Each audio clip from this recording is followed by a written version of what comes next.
Krishna okay. சென்னையிலேருந்து யாருக்காக? கால் பண்ணுறேன் மேம். எனக்காக தான் மேம் பார்க்குறேன். உங்க பிறந்த தேதி சொல்லுங்க ஐயா. 3/10/1977 3/10/1977. மேம். 1975. பிறந்த நேரம் 77 மேம். 77. 77.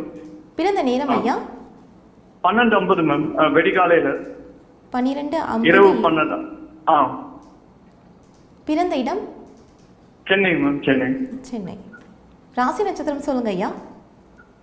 ரிஷப ராசி, ரோகிணி நட்சத்திரம், கடக லக்னம் மேம். என்ன கேள்வி கேட்கணும் ஐயா? இப்போ ஒரு 1.5 வருஷமா வேலை இல்லை மேம். ஸோ இப்போ வேலை தேடிங்கிறேன். வெளிநாட்டில் வேலை தேடலாமா கேட்கலாம். வெளிநாட்டில் வேலை 12:50ன்னு சொல்கிறீங்க, எனக்குன்னு வருவீங்களான்ற மாதிரி தான் இருக்குது. 5 நிமிஷத்தில் லக்னம் மாறுது தெரியுதா? ஓ சரிங்க ஐயா. மிட் நைட்டு 12:45 இப்போ பிறந்திருந்தீங்கன்னா மிதுன லக்னம். ஓ ஓகே ஐயா. இந்த மிதுன லக்னமாக இந்த கடக லக்னமாக 5 நிமிஷத்தில் லக்னம் மாறுது. நள்ளிரவில் பிறந்தவங்க எல்லார நேரமும் 50 வருஷத்துக்கு முன்னாடி. இது வரைக்கும் வெளிநாடு போனீங்களா இல்லையா? ஒரு வாட்டி போயிட்டு வந்தேன் ஐயா. ஷார்ட் டேர்மாக போயிட்டு வந்தேன் ஐயா. எத்தனை வருஷம் போயிருந்தீங்க? 2 வருஷம் போனேன் ஐயா. 2 வருஷம் போனீங்கன்னா அப்போ நீங்கள் மிதுன லக்னம் தான், கடக லக்னம் கிடையாது. கடக லக்னமாக இருந்தால் நேரம் நீங்கள் 10-15 வருஷம் அங்கே தான் இருந்திருக்கணும்.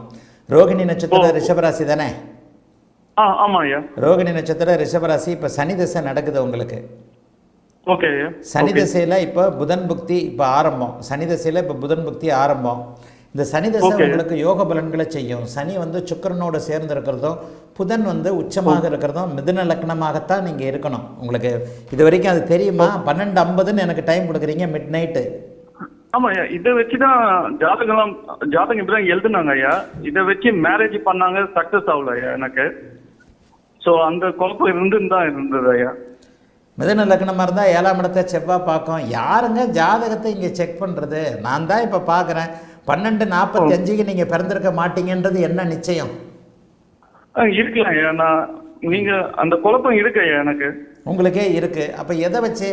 நான் தான் உங்களுக்கே ஜோதிடம் சொல்லி கொடுக்குறேன். ஆதிபத்திய காரகத்துவங்கள் 45 வயசு 47 வயசாச்சு உங்களுக்கு, 48 வயசாச்சு உங்களுக்கு. இந்த 48 வயதில் எந்த ஆதிபத்தியங்கள், எந்த காரகத்துவங்கள், எந்த தசாபக்தியில் எப்படி செயல்பட்டதுன்ற 4 பாயிண்ட் எடுத்தாலே நீங்கள் மிதுன லக்னமா கடக லக்னமான்றதை தெளிவாக சொல்லிடலாம். இப்போ என்கிட்ட வந்து எனக்கே அந்த குழப்பம் இருக்குன்னு, உங்களுக்கு ஜோதிடத்தில் ஆர்வம் இருக்குன்னாலே நீங்கள் மிதுன லக்னம். மிதுன லக்ன நாயகனுடைய புதனுடைய குணத்தின் அடிப்படையில் ஜோதிடத்தில் ஆர்வம் வரும். ஜோதிடம் ஓரளவுக்கு புரியும். Okay okay. இப்போ வந்து உங்களுக்கு சுக்கிரன் பாதிக்கப்பட்டிருக்கிறாரு. செவ்வாய் 7ஆம் இடத்தோடு பார்ப்பார். செவ்வாய் 7ஆம் இடத்தோடு தொடர்பு கொண்டிருந்தாலே ஃபர்ஸ்ட் மேரேஜ் நல்லா இல்லையா உங்களுக்கு? ஆமாம் ஐயா. அது இதாகலையா? செகண்ட் மேரேஜ் பண்ணியிருக்கிறீங்களா அல்லது மேரேஜ் இன்னும்? அதுதான் என் ஜாதகம் மேலே எனக்கே டவுட் வந்தது ஐயா. பேரண்ட்ஸ் சப்போர்ட் இல்லையா, அப்பா அம்மா சப்போர்ட் இல்லை. அப்பா அம்மா சப்போர்ட். 2 மேரேஜும் அப்பா அம்மா சப்போர்ட் கல்யாணம் பண்ணாங்க. அப்பா அம்மா சப்போர்ட் இல்லைன்னு வந்துட்டாலே நீங்க மிதுன லக்னம். ஓ ஓகே. 4ல் ராகு வந்துருவாரு. 4ஆம் அதிபதி ராகுவோட அமைப்புல வந்துருவாரு. ஓகே. அப்படியே வந்து 9ஆம் இடம் சனி பார்வையில் வந்துடும். அப்பா அம்மா சப்போர்ட் இல்லைன்னாலே மிதுன லக்னம். நான் இதில் தான் சொல்கிறேன், ஜோசியம்ன்றது ஒரு சரியான கால்குலேஷன். நீங்கள் எந்த லக்னம்ன்றதை தெரியாமல், பேசிக்கே தெரியாமல் எப்படி உங்களுக்கு பலன் சொல்கிறது? தெரியலையா. நான் இதை வச்சு தான் கேட்டுன்னு இருக்கேன். ஆனால் இதுவரைக்கும் எதுவுமே சரியா நடக்கல. சரி, கடவுளை நீங்க ப்ரே பண்ணிட்டு உங்களுக்கு ட்ரை பண்ண ஐயா.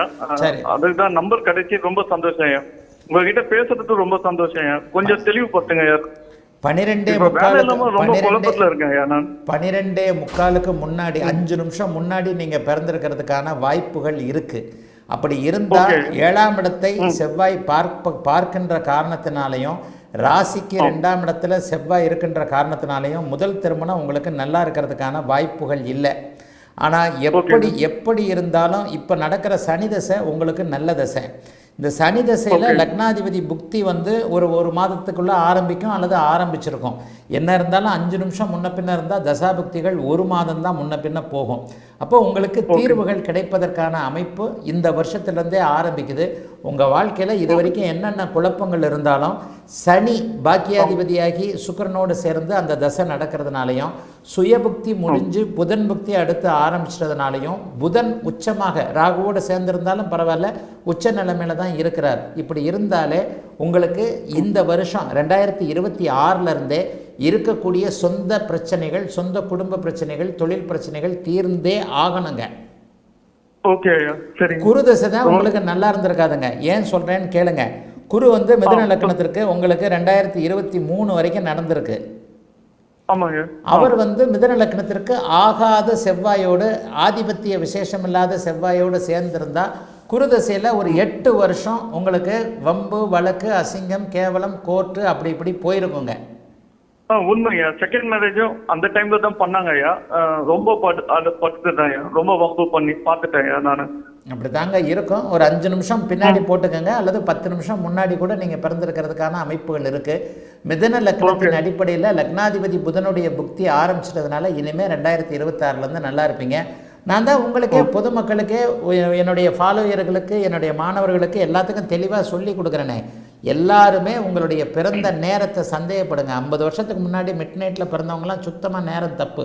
அதுவும் லக்ன சந்தியில் பிறந்தவங்க எல்லாருமே உங்களுடைய வாழ்க்கை சம்பவங்களை நீங்களே ஆதிபத்தியம் காரகத்துவத்தோடு நீங்களே இது தெளிவாக புரிஞ்சுக்கலாம். ஆகவே புதன் புக்தியிலிருந்து நல்லா இருப்பீங்க. இந்த வருஷத்துலேருந்து உங்கள் வாழ்க்கை கண்டிப்பாக பிற்பகுதி 17 வருஷம் சூப்பராக இருக்கும். கிட்டத்தட்ட 48 வயசு வந்துருச்சு. இன்னும் 17 வருஷம்னா 65 வயசு வரைக்கும், 65 வயசு வரைக்குமே நல்லா இருப்பீங்க. வாழ்த்துக்கள், நல்லா இருப்பீங்க.